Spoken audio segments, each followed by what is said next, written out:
What's going on, everyone? I'm just a typical, average American here today to react and learn about Canadian news because as an American, I never get to hear about Canadian news here in the United States from any of our news or media coverage. So today, I want to take some time to learn about the current news and events happening in Canada right now.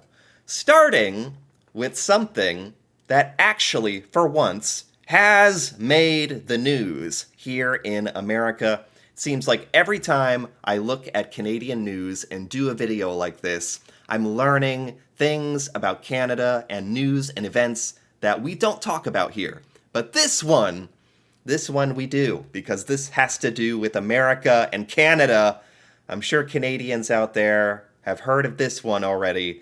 Trump taunts Trudeau by calling him governor of a great state. And I know this is getting talked about quite a bit. I'm really interested to hear about how this is being perceived and talked about in Canada. Because from my point of view, it feels like Trump is trolling Canada. Just trolling. Just antagonizing. It's just kind of part of his style, I guess you could say. I'm not terribly surprised. And it's what the American people have voted for, and now Canada has to deal with it. No, I mean, that is kind of true, isn't it? But basically, from what I understand, Trump and Trudeau had a meeting not that long ago, and during this meeting, Trump was talking to Trudeau and made a comment or possibly a joke. So I don't know how serious it was. I don't think it's that serious, because he's saying, Canada should become part of the United States, the 51st state. Since we are doing so much for Canada, you might as well just become part of us. And that is a very Trump thing to say. And I mean, how do Canadians perceive that? Because I'm an American, I can only look at this from my point of view. So if someone said that about us, I would be annoyed. I would be insulted. It's like, he's saying, Canada, your whole country, yeah, whatever. Who cares? Become part of the United States. Who cares about Canada being a sovereign, independent nation and your culture? And just, we're doing so much for you. You might as well become part of us. You can just be a state, like, instead of a sovereign, independent nation and government. So from that, unless you happen to be a Canadian who, for some reason, you want to become part of the United States, I don't know. I can't say for sure, but I imagine, for the most part, this is just not appreciated. So there's a little video about this. I'm not going to make this entire news video just about this topic, but I think this is the highlight for at least this week. This is American-Canadian news crossover, which doesn't happen all that often. After Donald Trump made a late-night jab at the Prime Minister, calling him the governor of the great state of Canada, the immigration minister compared it to an American cartoon famous for blaming Canada. It sounds like we're living in an episode of South Park. Around midnight. Oh my God, it's true. Oh my God. This is one of the criticisms of Trump. It's that he tends to do and say things like this that are very outlandish. So even in those moments where if he does do policies or decisions that are good or that Americans can agree on, we never quite know what is trolling, what is performance, and what is real. It's difficult, but this is the leader of our nation we're talking about, so take that for what you will. It's, I don't know, I guess it's one of his strengths and weaknesses. The strength is a lot of other countries around the world are really on their toes and on edge, having to deal with Trump, you could say. And that's the con, because but it doesn't really matter what I think. I'm trying to be objective here as much as I can. And the pro would be, as an American, if you have this seemingly crazy person, sometimes crazy person,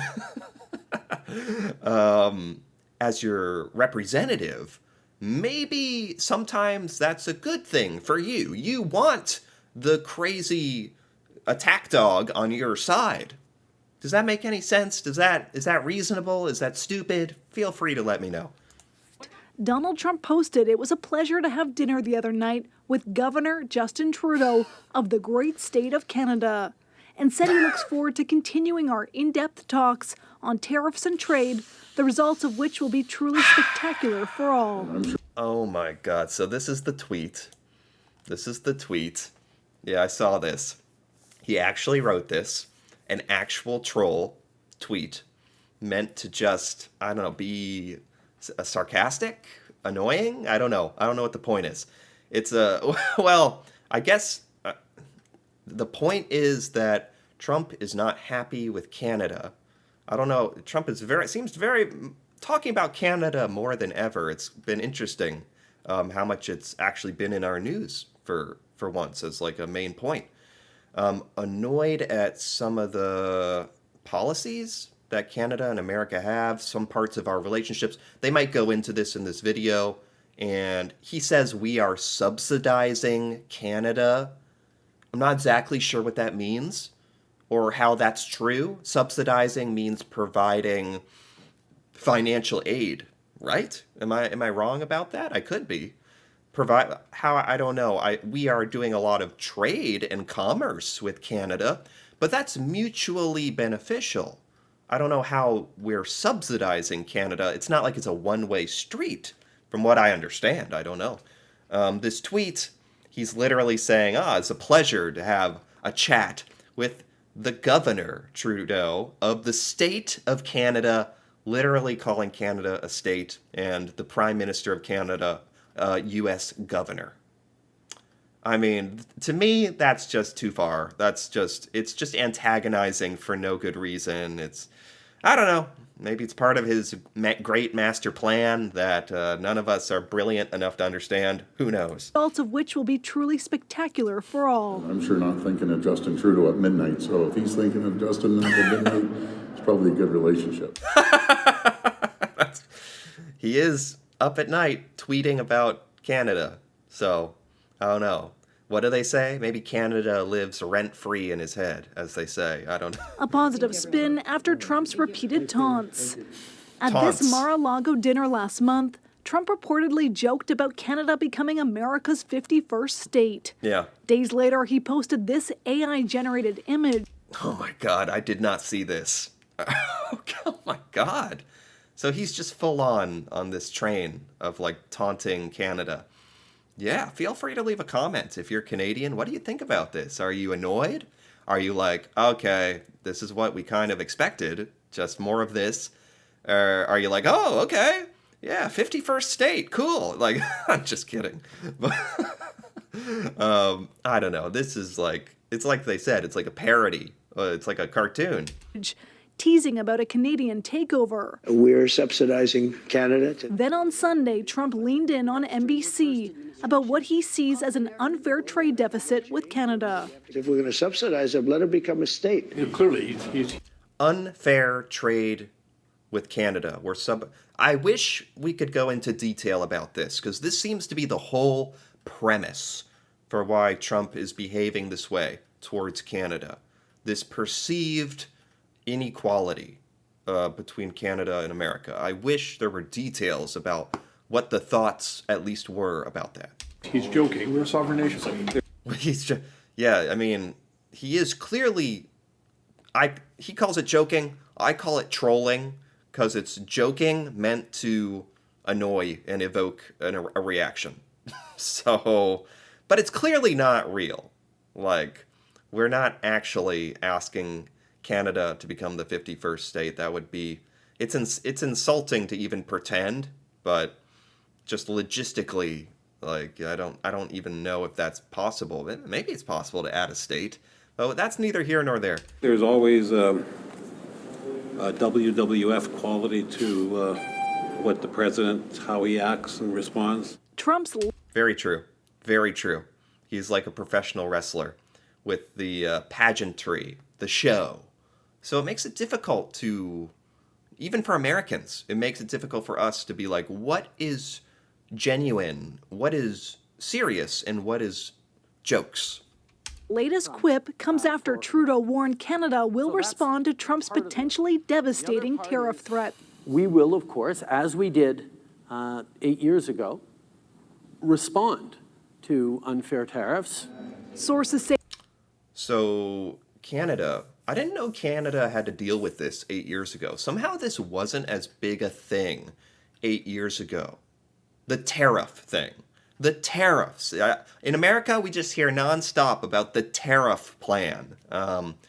Theoretically, tariffs would, I'm no economist, but theoretically, tariffs would raise the price of Canadian goods in America, which would cause Americans to purchase American-made goods, theoretically stimulating our economy. So that's like some kind of long-term justification for the whole tariff thing. I could be wrong. That's my limited understanding of it. say the government is considering a $1 billion border plan and possible retaliation. Could be retaliatory tariffs. What's on the table? We're doing that work right now, and we will have more to say in due course. Mr. Boulouris, what do you think? But some question Trudeau's ability to manage Trump. Yeah. Isn't that funny that when you're thinking about the leader of your country, one of the considerations is now, can they handle Trump? Can they deal with him?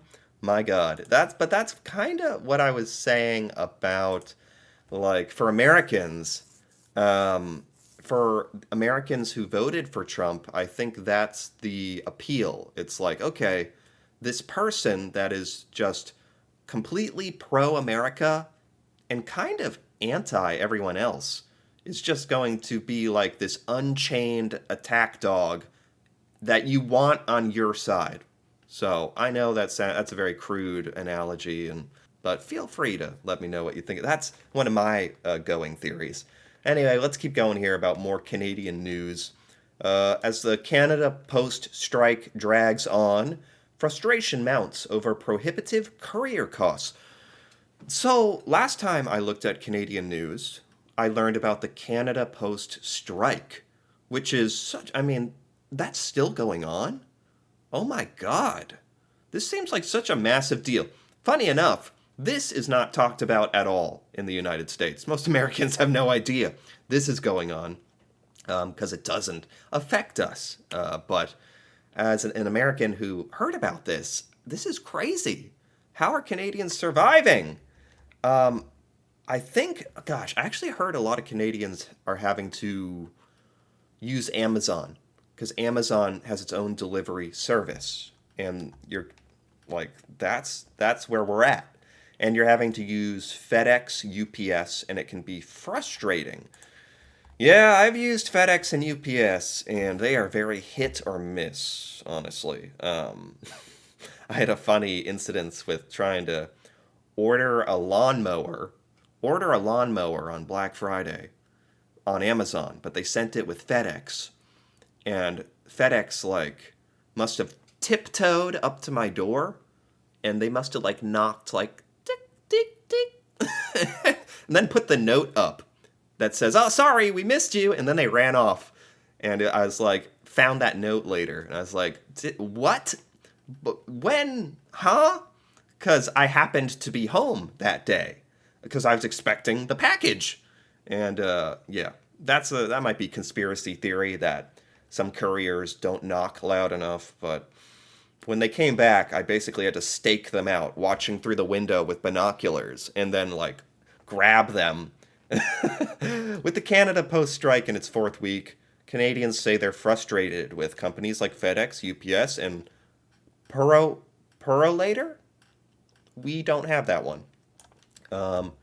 Calling Federal Express is a bit of a sick joke.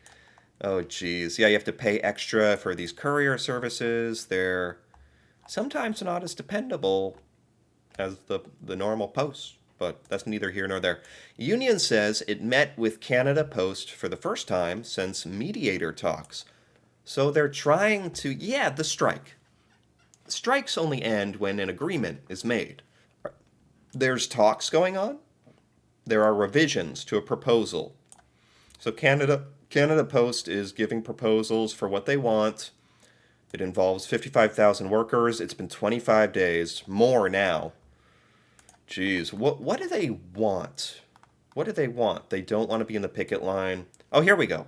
Wage increases of 9%, 4%, 3%, and 3%. So every year, first their wage will go up 9, then 4, then another 3, then another 3. Every year, wow. Cost of living allowances, okay, this is interesting. 10 medical days, in addition to 7 days personal leave. Increase in short-term disability payments to 80% of regular wages. Improved rights for temporary workers. Wow. The pay, I wonder which of these the Canada Post is holding out on. Well, Canada Post, sounds like that's a Canadian government-funded organization. Is that correct? So Canada Post is like arguing with the Canadian government over this, or who owns Canada Post? Anyway, that's the list of requests. In other news, this Canadian is the new world champion of spreadsheets. Microsoft Excel World Champion 2024. They have that? And it's a Canadian. Gosh, I bet this guy could do your taxes in 2 minutes. Nice. Poll Tracker. This is talking about projections for the Canadian election, I think. Liberals are falling to a new low. Conservatives and NDP gain. Conservatives increase to 21 points. Liberals fall. Okay, so here's, if the election was held today, this is how it would shake out. 42% conservative, 21% liberal. That's a new low, apparently. Then the NDP is almost 20%. Bloc Québécois. Then Green and the People's Party. Didn't know about them. So, I'm going to do a video over how the Canadian election process works. How it works. Because I know the Prime Minister is the leader of the majority party. So this is saying that the majority party in the House of Commons will be mostly conservatives, but you can team up with other parties. I don't know. I think I'll do a whole video learning about all that. What else? Drivers stranded on the 401 as a blizzard pounds parts of Ontario. This was like a week ago. Oh man, is it already snowing like this in Canada? I'm sorry. It's getting cold in most parts of the United States. But no real snow yet. Not yet. But this is Ontario. It's already snowing, and it's already causing big highway pileups and stuff. People stranded for hours, causing collisions, closures. Oh, geez. Yeah, we have not had that quite yet. And 4 ways to tackle a rise in disrespectful behavior in classrooms.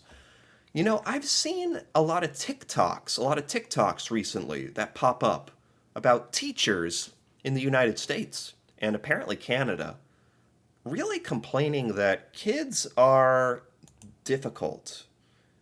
And I know every generation says that about the kids, but it feels like with the advent of social media and smartphones, iPads, are kids these days having more trouble, monitoring their own emotions and attention spans? I don't know.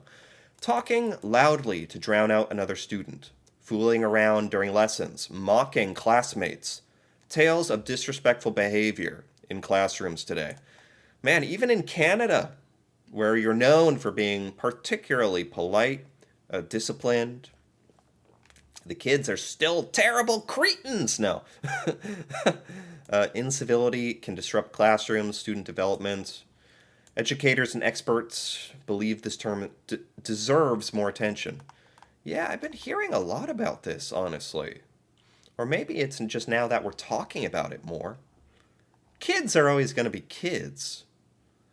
During virtual school, like during the pandemic, they could put themselves on mute or turn off the cameras when they were learning from home.